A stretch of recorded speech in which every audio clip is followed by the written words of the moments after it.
మనం అందరం జీవితంలో హాలిడేస్ తీసుకుంటామండి. సాటర్డే వస్తే స్కూల్ ఉండదు.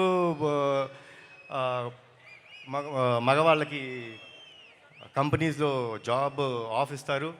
సండే వస్తే మనం ఆఫ్, పండగలు వస్తే మనకు ఆఫ్. మనం లేట్గా లెగుస్తాం, హ్యాపీగా రాత్రి టీవీ చూసుకుంటాం, లేట్గా ఫ్రెండ్స్తో వస్తాం, అన్నీ చేస్తాం. కానీ ఏమీ ఆశించుకోకుండా మన కోసం వెయిట్ చేస్తారే, అది మన తల్లి. రాత్రి ఎప్పుడొచ్చినా భోజనం తినకుండా పడుకుంటామని మన కోసం మేలుకు నుండి మనకు భోజనం పెడతారు. పండగ వచ్చినా, సండే వచ్చినా, ఏం వచ్చినా, హాలిడేలు వచ్చినా మనం లేట్గా లెగుస్తాం, కానీ మనం లేచే టైంకి అన్నీ రెడీగా ఉంటాయని ఆవిడ రోజూ పనిచేస్తారు. అంత గొప్ప అమ్మ.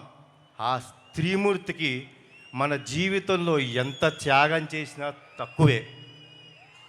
వాళ్ళని గౌరవించాలి, వాళ్ళని మనం కాపాడుకోవటం మన బాధ్యత.